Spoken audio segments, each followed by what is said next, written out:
Good afternoon, everybody. Thank you for joining us for our first event for Black Maternal Health Week, Center Yourself Strategies for Stress Management.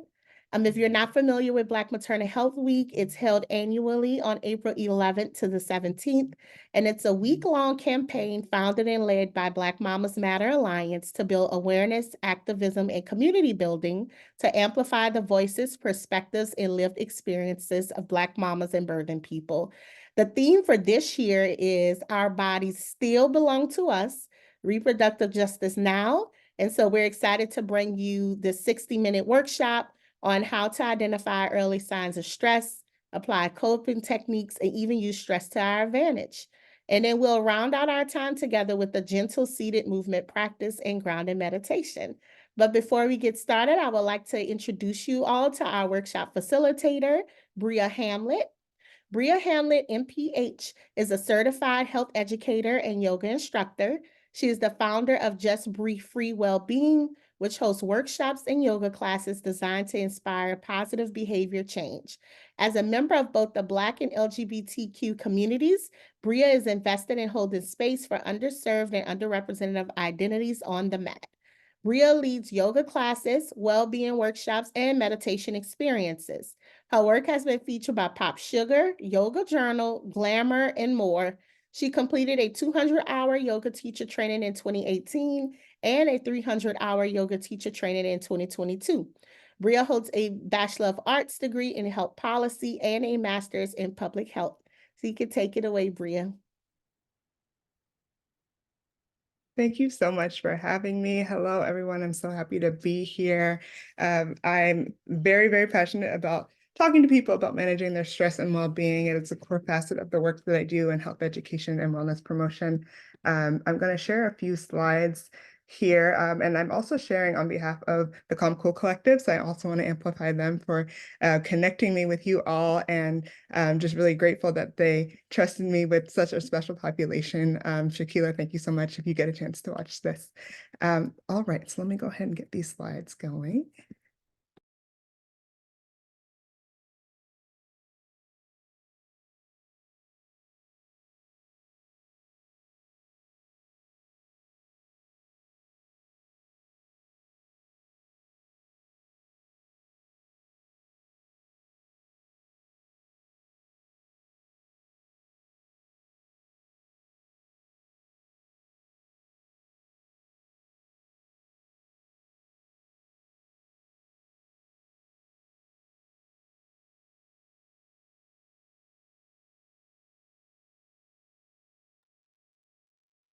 And I am still here if you need me to grant you any sharing access. Let's see.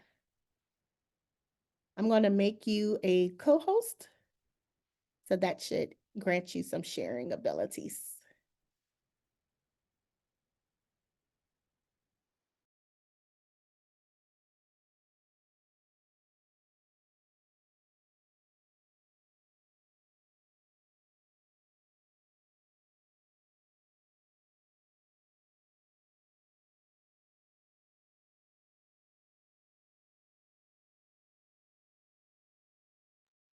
All right, can everyone see my screen? Yes, I got it. Perfect, awesome. All right, so here's our agenda for our presentation today. We're going to go over a bit of the science behind stress. I think it's really important that people understand why we experience stress, and really that sets the foundation for how we can use it to our advantage. We'll also talk about mindful approaches to stress management.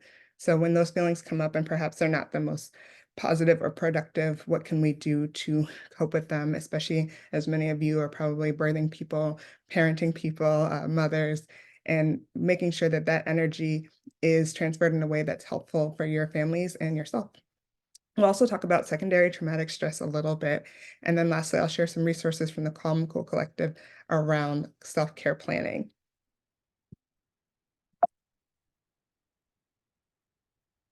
And to kick us off, let's go through this wonderful quote. So when you think about stress, you have to think about mindfulness. And mindfulness is paying attention to your life here and now with kindness and curiosity. One of the primary reasons we experience stress is because we are constantly being pulled out of the moment. And one way to really cope with that is being mindful of where we are, what's happening to us, really coming back to the present moment, the sensations in our bodies. And so when I talk about stress, a lot of it is going to harken back to mindfulness. And at the end of all of this, we'll do our mindfulness practice. We'll do a little bit of gentle movement just to demonstrate how this can be used. So what is stress? Stress is essentially our body's response to any sort of tension or pressures outside of us. We have eustress, which is stress that can come from positive impacts, and we have distress, which is more things that are coming from negative things. Some examples of eustress could be going to do a physical activity where you're getting some level of exercise, you're moving your body, you're getting your heart rate up. Your body is experiencing some level of stress, but it's probably contributing to something productive down the line, like giving you more energy or more freedom to move in your body. Another form of eustress could be for some people going back to school and getting back in an educational space. It might be challenging, there might be things coming up, but there's a goal attached to it. On the other side, when we're experiencing distress, it's something perhaps that isn't contributing to our life in any sort of positive or meaningful way. Maybe we've experienced a loss of some sort, maybe that's financial or a person in our lives. Maybe there's some sort of event happening that is requiring a lot of our time and attention that we just really don't have. And our bodies are constantly sort of in this pendulum swing of balancing the demands of our lives and our capacity to meet it. And when we are talking about our stress response, it's really our ability to self-regulate as we experience these stressors, how we confront the issue and either take that energy and make it into something productive, or we build up our sense of resilience around the issues that are coming up so that we can continue to move forward through said issue. So here's an example of some of the impacts of stress just on all of us in general. Looking at the body, you might start to notice muscle tension and body aches. So sometimes you might hear people say, oh my gosh, I feel like I'm getting sick. And you're wondering, like, I haven't been around anybody who's been ill, or perhaps you're usually really good about taking things to support your immune system, but suddenly you're starting to feel that. That can be coming from stress.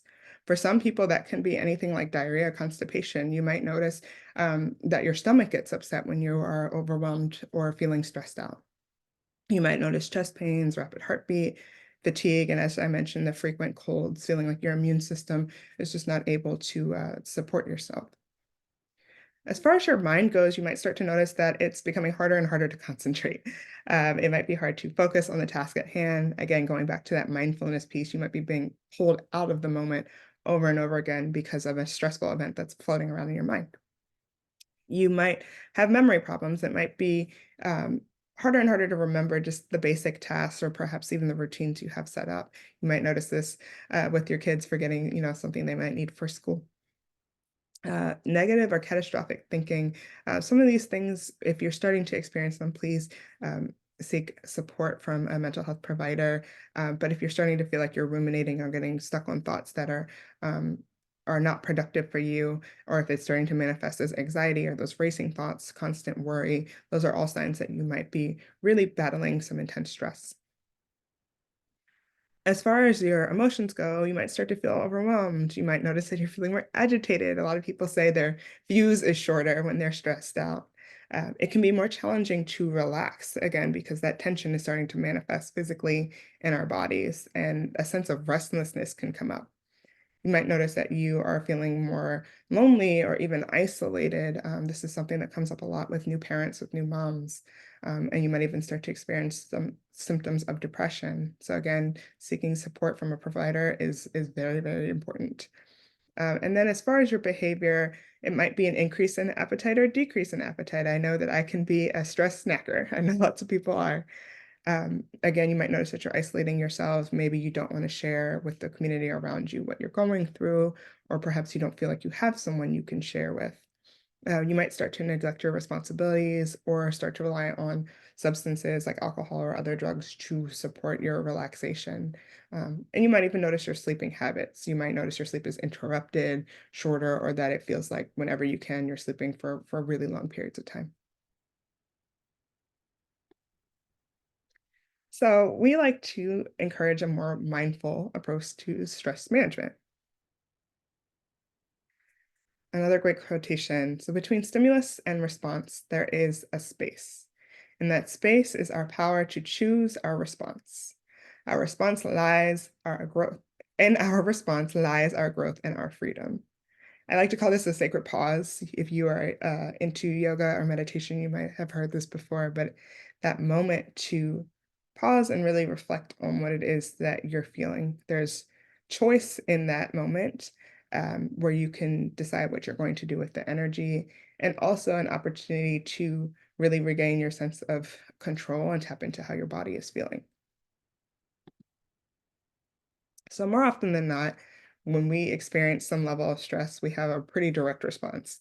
There's a stimulus, maybe somebody's cut you off on the highway, there's a reaction. You might throw your hands up and say something that you might not want that person to actually hear. That little arrow in the middle is that sacred pause. That's the opportunity where you can take a moment to think about what you're experiencing, what's coming up for you. In that, you can insert your choice, your decision about how you're going to respond in that moment.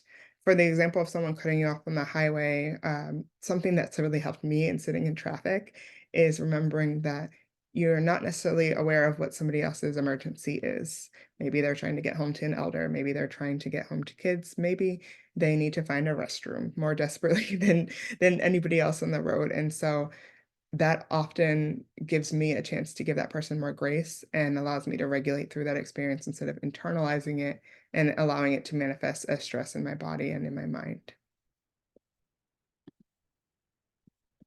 So when it comes to mindfully responding to stress, we have a couple suggestions, these steps that you can proceed with that will help you perhaps make your stress more useful. The first thing, of course, is to pause. The next thing is to observe. So it's interesting when you sit with your body and you start to really think about what's happening when you're stressed out. You might start to notice, oh, my jaw is sore because teeth have been clenched, or my shoulders are all the way up in my ears because the tension is in the shoulders. You might notice that you're taking really shallow breaths, so you're not actually breathing into your belly, or your chest isn't moving as much. You might notice other places in your body where you're starting to really hold on to energy. The other thing you might start to notice is how quickly your body responds to a stressful event. Is your nervous system activated very quickly, or have you taken, a little more time to respond to the stressful stimulus? In that moment, no matter what you observe about your body, please offer yourself some self-compassion. The beautiful thing about being alive is we always have a chance to evolve and grow so long as we're here.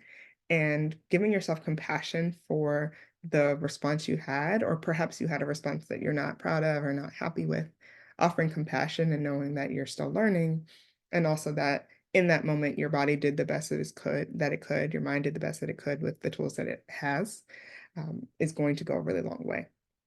And then, of course, proceeding with intention. So perhaps you said something out loud that you didn't mean, or perhaps you said it within earshot of your child. There's always corrective action we can take to respond and really help ourselves.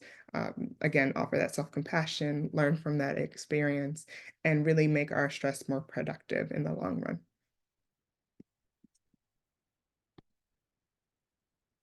So you might have heard of the STOP method. So as you can see here, that stands for stop physically, mentally, if you can, stop in the moment. Take a breath, observe, again, think about your purpose, the purpose of the sensation, and then proceed. One of the big things about taking a breath in a moment is that your breath can literally regulate your nervous system depending on what style of breath you're doing. You can upregulate your nervous system if you're feeling like you're having a harder time, or in a more depressive mood. You can also downregulate if you're feeling very anxious or very stressed out. So your breath is super powerful. And we'll go over 2 techniques toward the end that'll allow you to take control of your breath. Again, as we said, practicing self-observation, really noticing what's going on, puts all the power back in your hands, and then you can put the energy towards something good. I'm sure some of you listening to this call have probably been in a space before where maybe you've gone to the gym and let out some fuel from a frustrating day. That's a way that you took some stress and got it out of your system, out of your mind, and put it towards something productive. So thinking about how you can repurpose that energy is really, really, really important when it comes to coping with stress. Let's talk a little bit about secondary traumatic stress. So, secondary traumatic stress is the emotional distress that results when an individual hears about a traumatic experience of another individual. This is something that is being talked about more in these sort of spaces because it is a phenomenon we've experienced for centuries, but we're recognizing the impact of it more recently. Um, in particular, it is the stress that we essentially pick up from other people when we are around someone else who's going through something particularly hard. Perhaps our child is going through something particularly hard, and we can't necessarily resolve that thing for people. So we carry it, we start to internalize it. And it can be as simple as hearing something on the news, maybe it's a complete stranger, to something happening to someone you know or love. And it's something to keep in mind when you think about how you manage your own stress versus how you also have healthy boundaries and self-regulation around the stress of others. So, to break down the signs of secondary traumatic stress, if you have a piece of paper in front of you or your phone and you want to jot down some notes, you might want to, just as we go through these, write down a yes or no. And if you notice these, this is another time for you to, again, touch base perhaps with a provider or with a trusted resource about processing through these. The first one is increased anxiety or concern about safety. This might be something coming up as we see the safety of our schools and our workspaces being, constantly challenged or compromised. Difficulty maintaining work-life boundaries, if you've ever felt the urgency of someone else in the workspace.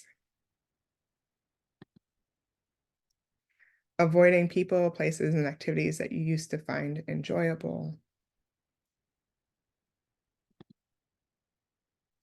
Trivializing an experience by comparing it with another situation that you believe is more severe. I think particularly as Black women and Black folks, this is something that we tend to see more and experience more, downplaying more recent experiences of isms, racism, and sexism, and comparing it to past things that our ancestors experienced. Feeling emotionally numb, disconnected, or unable to empathize.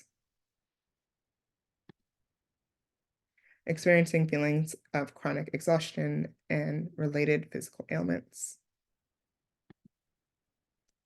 Feeling inadequate in your work and questioning whether what you do matters. And using cynicism or anger to cope with other intense feelings that we may not understand or know how to manage.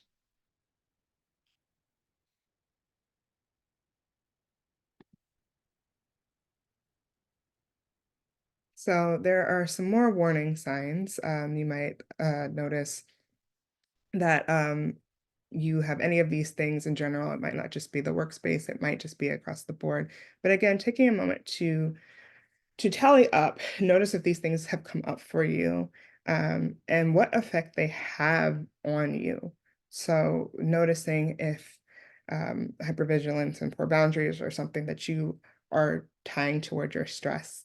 Even when you're trying to understand your stress, it's helpful to have this level of context. Is your stress rooted in something outside of you, or is it something that you've created? Or manifested in your own life. All of those things allow you to have more context. And then again, if you're experiencing some level of secondary traumatic stress, this is a wonderful time to start to connect with providers and resources, both individually, like yoga, meditation, breathwork, and clinically a provider, so that you can get the support you need.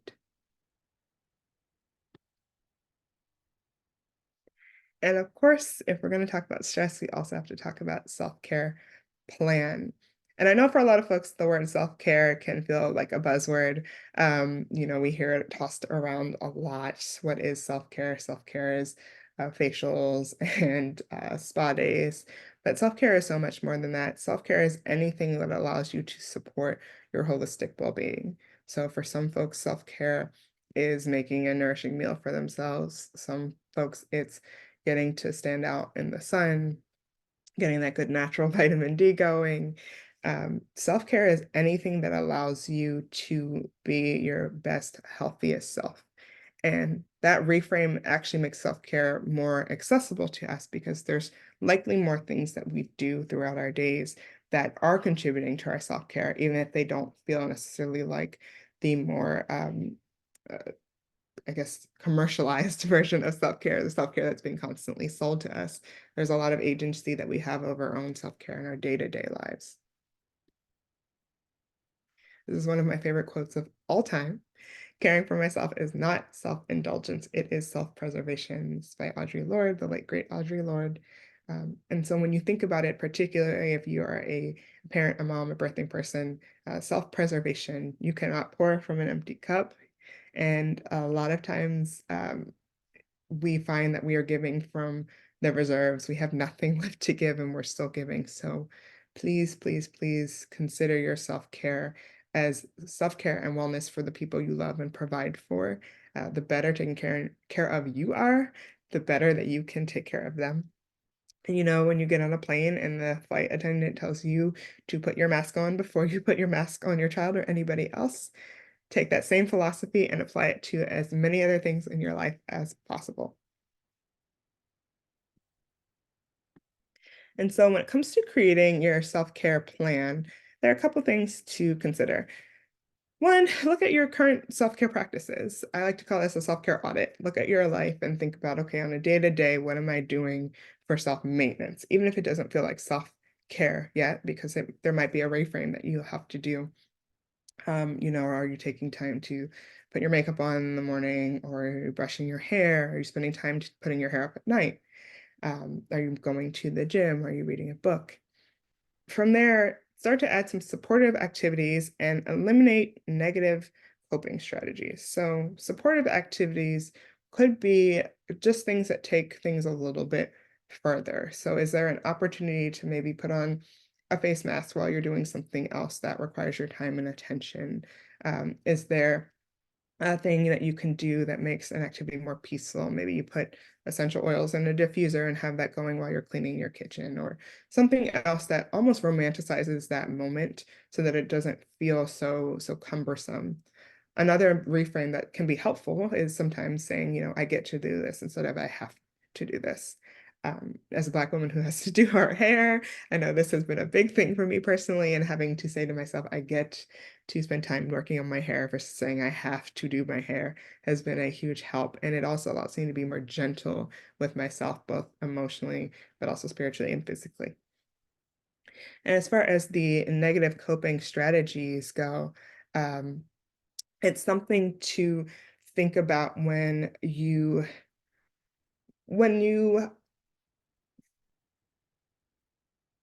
you're relying on the things that aren't necessarily productive to your well-being to cope with stress. So like we mentioned a little bit earlier, when folks start to lean more into relying on alcohol or other substances, obviously moderation is key here. And it absolutely can be tied to other things that you could talk to a provider about, but thinking about what little swaps you can make. So maybe if staying on the couch and watching a whole lot of TV during the evening isn't as productive for you, maybe setting some boundaries, giving yourself a moment where you have uninterrupted time to watch and then you do another activity that's productive. Moderation and cutting back is a lot more helpful and an easier transition for many of us versus just eliminating things that we don't feel are healthy for us. A lot of times we say in health, it's the all or nothing approach isn't sustainable. It's those small, measurable changes we make and the habits that we set that really will sustain us in the long run. Some other things to consider is, identifying your potential barriers to solutions and barriers and solutions. So perhaps when you're going to bed at night, it isn't realistic that you'll have a whole lot of quiet time. Maybe you've spent time putting down little babies and the quiet time is brief.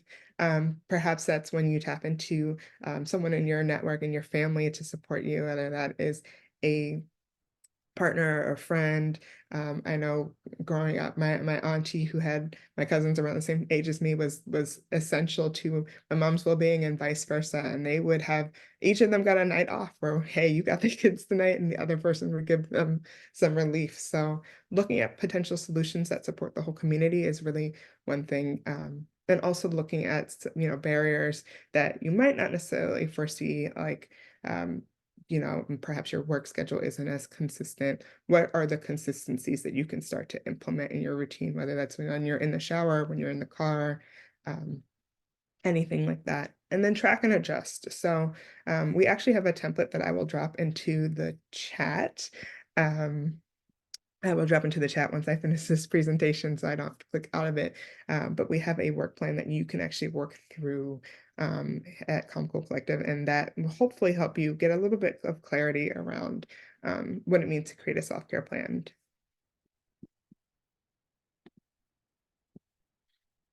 And of course, when you're thinking about self-care, as I kind of hinted to, it's not just, the physical commercial things.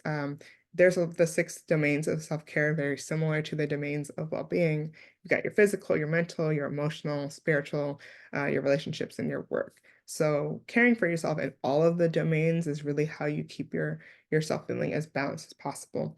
And the other thing to think about is like that scale I showed you earlier, it's not always going to be perfectly balanced, but having an idea of how you can take care of yourself in each of these realms really will go a long way. So this is another great thing that I would suggest you write down, maybe write down each of the domains and then write down as you brainstorm some way of self-care that you either already do or you'd like to do that relates to that category, whether it's more prayer and meditation, whether that's more quiet moments to yourself, spending time with loved ones, etc.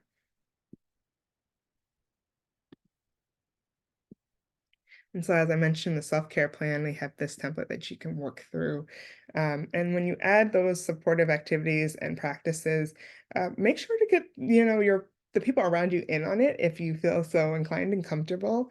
It's nice to say and set those boundaries and start practicing, hey, I'm indulging in my self-care right now. One of my good friends, when her toddler was old enough, she was explaining that she was going to yoga to her baby, and um, or if she was practicing at home, she would say, I'm going to go do yoga. And it would be really cute to say, you see him go, mommy's doing her yoga time right now. So teaching your family members, your friends about your self-care journey also empowers them to implement their own self-care practices. It also encourages your children to mind your boundaries, but also implement them as they grow older and making it just okay. This is a huge reclamation I would love to see for Black and Brown folks, Black women in particular, this ability to care for ourselves, because so much of our history is caring for others and giving to others. So I'm going to pause as we adjust for our meditation and movement, but are there any questions?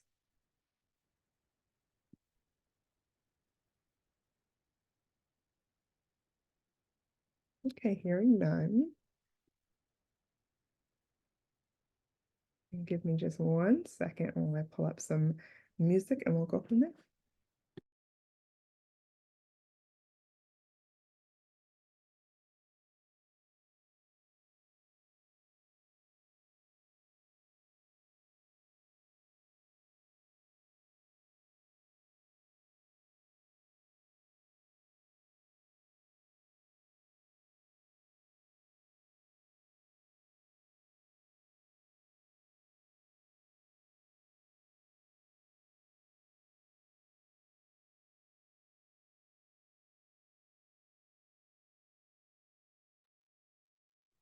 Bria, it looks like we have a question.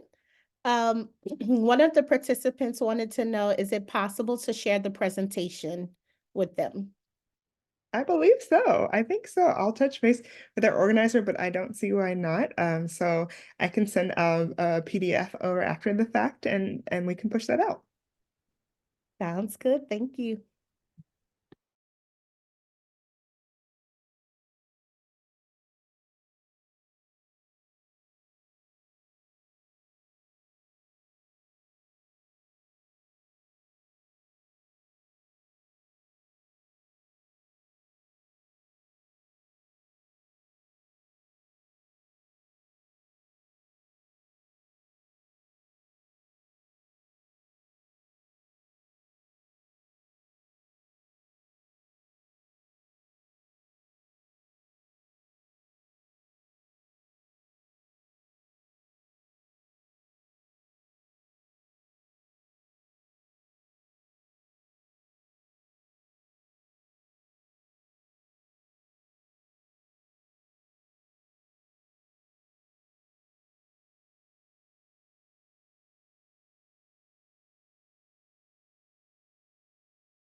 wherever you are, if you're able to find a comfortable seat,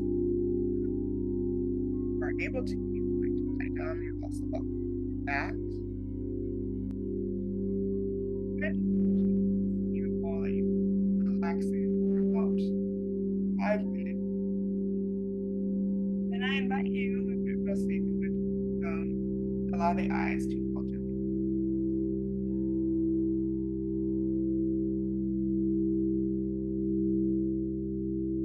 It doesn't feel good to have the eyes completely closed. Perhaps find a soft gaze toward the horizon.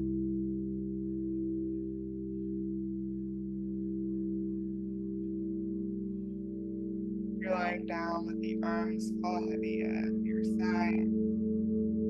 You're seated upright, let the palms rest down in your lap. We allow the palms to rest down around ourselves.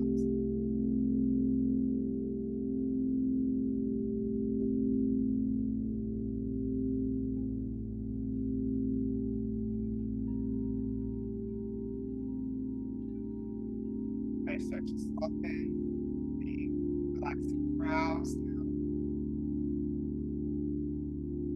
softening the nostrils.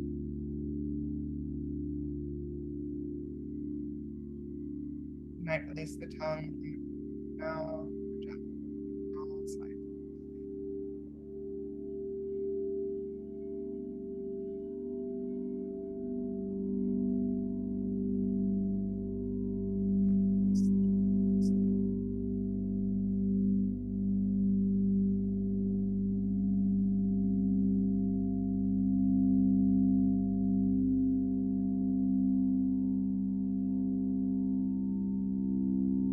Let your awareness float toward your breath.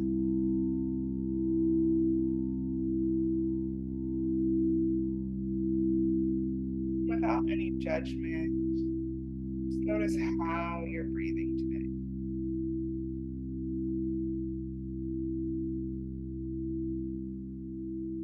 Notice if you're breathing particularly fast or slow.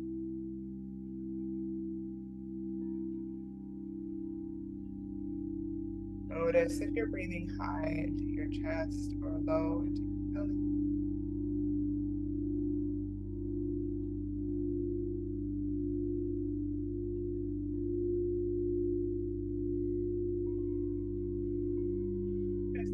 Yes. Okay.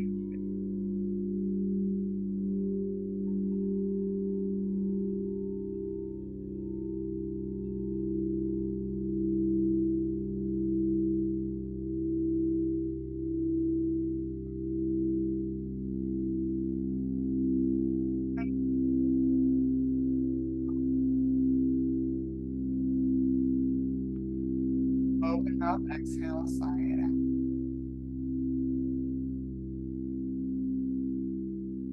Deep breath in through the nose. And open mouth, exhale, sigh it out.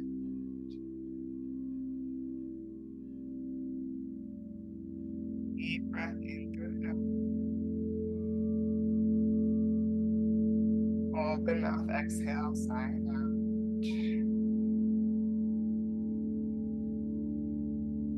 Beautiful, slow and steady here.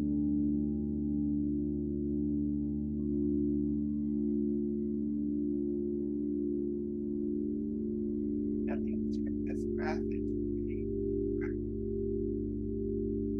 Breath moves to a count. Breathe in for a count.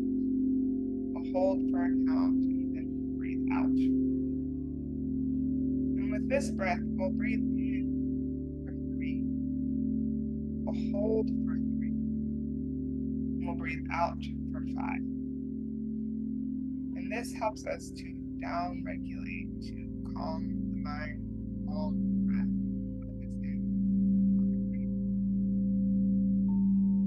Find an exhale and a breathing. Deep breath in. Hold. 5. Exhale. 5. 5.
move into gentle movement practice, what I like to call catch-up. A way to identify lingering energy and invite you. So remain seated if they're close to you. Remain lying down. It might be nice to put across the back or muscle. Start.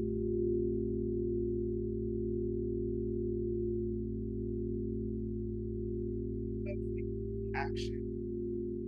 Even if it's squeeze your toes in, squeeze your arches in, like you're trying to pick up something. Deep breath in. As you exhale, relax.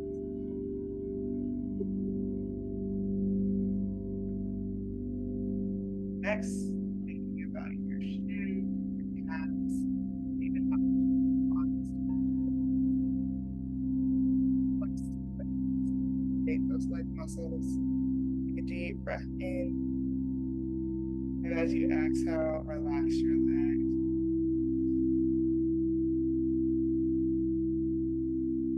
And core, start to give your legs a good squeeze, your core a good squeeze. Take a breath in. And relax those muscles down as you exhale. Moving up the body, thinking about our fingertips next. Maybe taking your fingers and pulling them into tight fist, giving them a good squeeze. Maybe your forearms start to activate. Big deep breath. Exhale, let your fingertips go wide. Maybe let them start getting heavy. Next up, squeezing your shoulders, maybe up towards your ears. Squeezing your chest up and in. Deep breath. Exhale, let everything go. Last but certainly not least, squeezing your face, scrunch it up really tight. Grit your teeth if that feels good. Deep breath in. As you exhale, let everything go. Brows, the jaw.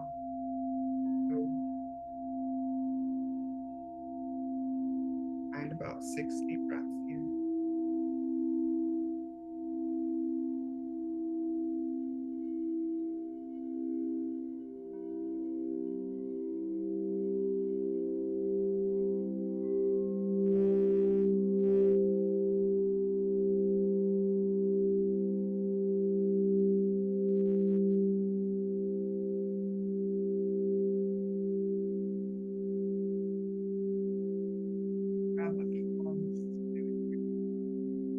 Feel a little bit of heat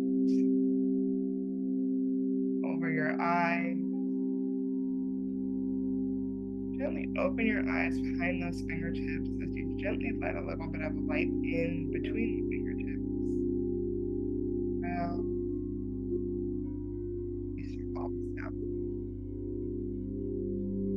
Back. Thank you for rejoining us here.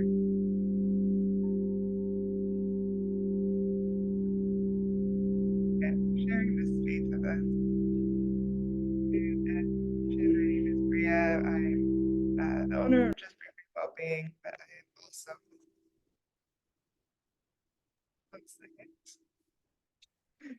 I am also a provider for the Comical Collective. Thank you so much for having me, and I hope you're feeling a little more relaxed and at ease and have some tools to cope with the stress that we all have to face. Thank you. Thank you so much, Bria. And as we shared, this recording will be on our YouTube, so you will be able to watch it at any time. And then we will also connect with Bria to get the PDF of the self-care plan, though the link is dropped in the chat, as well as a copy of the presentation. And this will conclude our first Black Maternal Health Week event for 2024.